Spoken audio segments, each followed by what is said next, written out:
Assalamualaikum warahmatullahi wabarakatuh. Perkenalkan, kami dari kelompok 9 ingin mempresentasikan tentang kalimat efektif. Saya Ainuna Putri Istabil sebagai moderator sekaligus pemateri kedua. Saya Sidaryanti Rashid sebagai pemateri 1. Saya Muhammad Fabian sebagai pemateri ketiga. Baik, langsung saja kita masuk pada sesi presentasi. Kepada pemateri pertama, dengan ini kami persilahkan. Definisi kalimat efektif. Kalimat efektif adalah kalimat yang disusun sesuai kaidah-kaidah bahasa yang berlaku dan memiliki kemampuan untuk menimbulkan kembali gagasan-gagasan pada pikiran pendengar atau pembaca seperti yang ada pada pikiran penulis.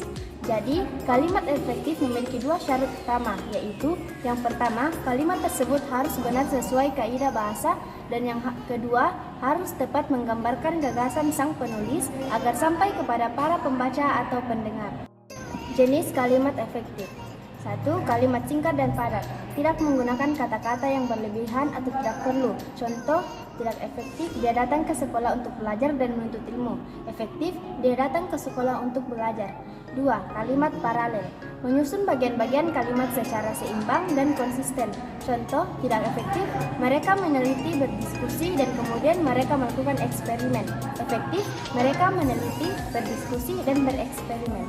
Kalimat logis. Memiliki hubungan yang jelas antara subjek, predikat, dan objek. Contoh, tidak efektif karena hujan lebat, banjir terjadi. Efektif, banjir terjadi karena hujan lebat. 4. Kalimat spesifik.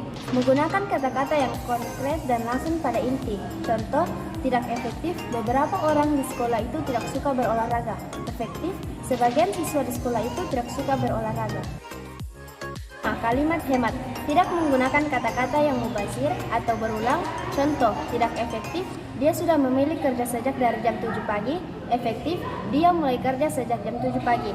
6. Kalimat baku. Menggunakan tata bahasa yang sesuai dengan kaidah bahasa Indonesia. Contoh, tidak efektif, aku sudah siap buat berangkat. Efektif, saya sudah siap berangkat. Materi kedua yaitu struktur kalimat efektif. Pertama, struktur kalimat umum. Unsur-unsur yang membangun sebuah kalimat dapat dibedakan menjadi dua, yaitu unsur wajib dan unsur tak wajib. Unsur mana suka atau unsur mana suka. Unsur wajib adalah unsur yang harus ada dalam sebuah kalimat, yaitu subjek dan predikat. Sedangkan unsur tak wajib atau unsur mana suka adalah unsur yang boleh ada dan boleh tidak ada, yaitu kata kerja, bantu, harus, boleh, keterangan aspek, sudah, akan, keterangan, tempat, waktu, cara, dan sebagainya. Yang kedua yaitu struktur kalimat paralel. Yang dimaksud kesejajaran atau paralelisme dalam kalimat adalah penggunaan bentuk-bentuk bahasa yang sama yang dipakai dalam susunan serial.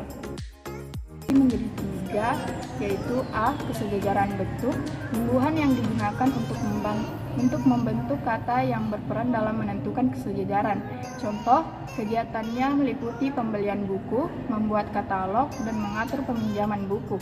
Ketidaksejajaran itu ada pada kata pembelian buku, yang disejajarkan dengan kata membuat katalog dan mengatur peminjaman buku. Agar sejajar, ketiga satuan itu dapat dijadikan nomina semua, seperti terlihat pada kalimat berikut. 1. Kegiatannya meliputi pembelian buku, pembuatan katalog, dan pengaturan peminjaman buku. 2. Kegiatannya ialah membeli buku, membuat katalog, dan mengatur peminjaman buku. Yang kedua yaitu B.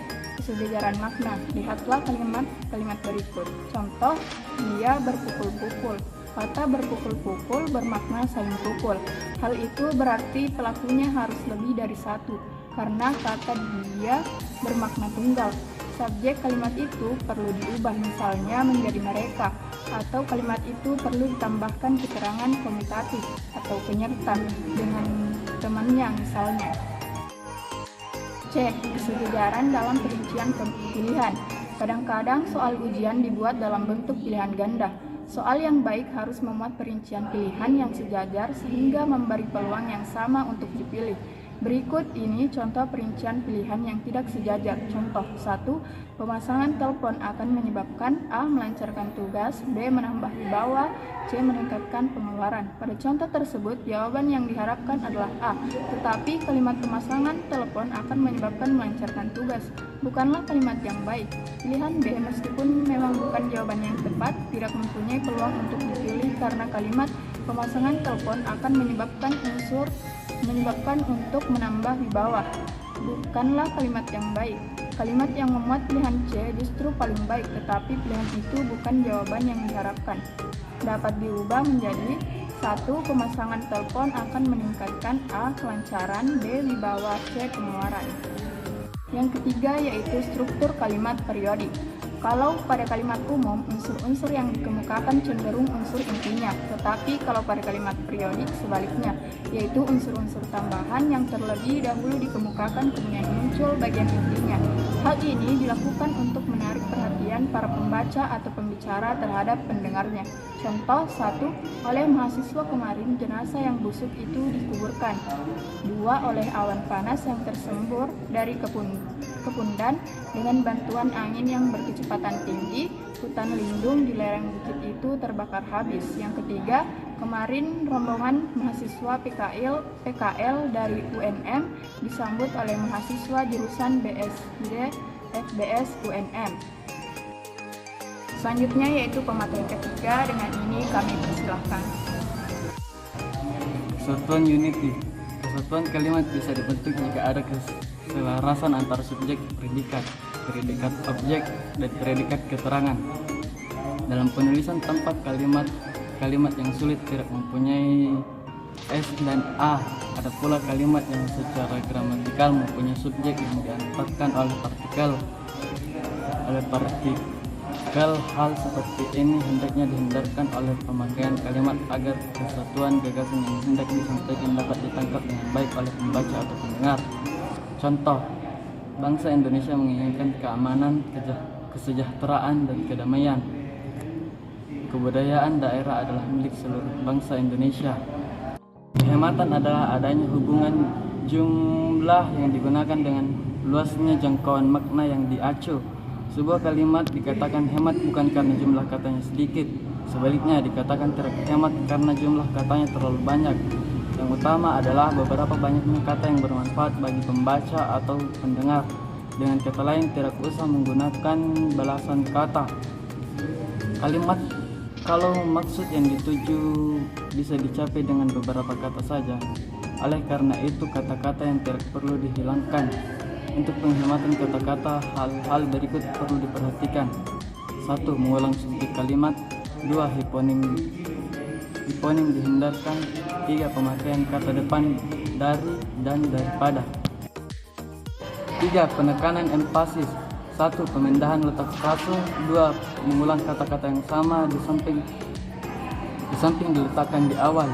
Dua hal yang disebutkan di atas, penekanan atau penegasan dapat juga dilakukan dengan 1. Penegasan dengan intonasi. 2. Penegasan dengan partikel. 3. Penegasan dengan kata keterangan. 4. Penegasan dengan kontras makna.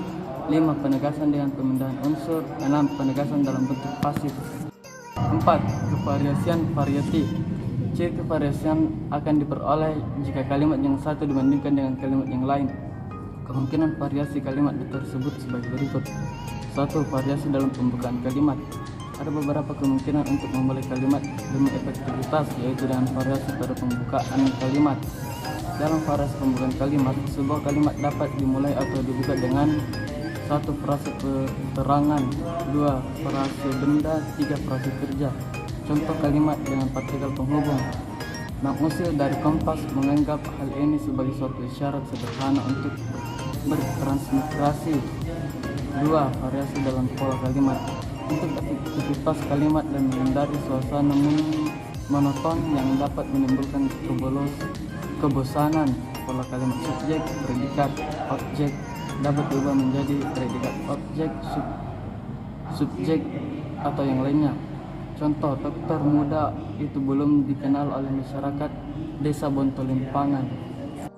3. Variasi dalam jenis kalimat. Untuk mencapai efektivitas sebuah kalimat, berita atau pertanyaan, dapat dikatakan dalam kalimat tanya atau kalimat perintah. Contoh, Presiden SBY sekali lagi menegaskan perlunya kata lebih hati-hati memakai bahan bakar dan energi dalam negeri.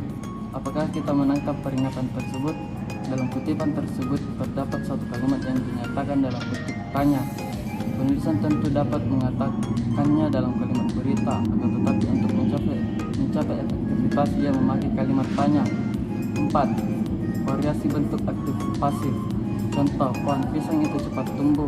Kita dengan mudah dapat menanamnya dengan memeliharanya.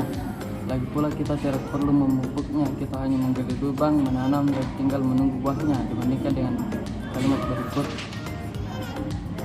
Contoh 2, pohon pisang itu cepat tumbuh dengan mudah. Pohon pisang itu dapat ditanam dan dipelihara, lagi pula tidak perlu dipupuk.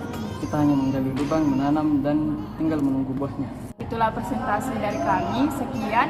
Wassalamualaikum warahmatullahi wabarakatuh.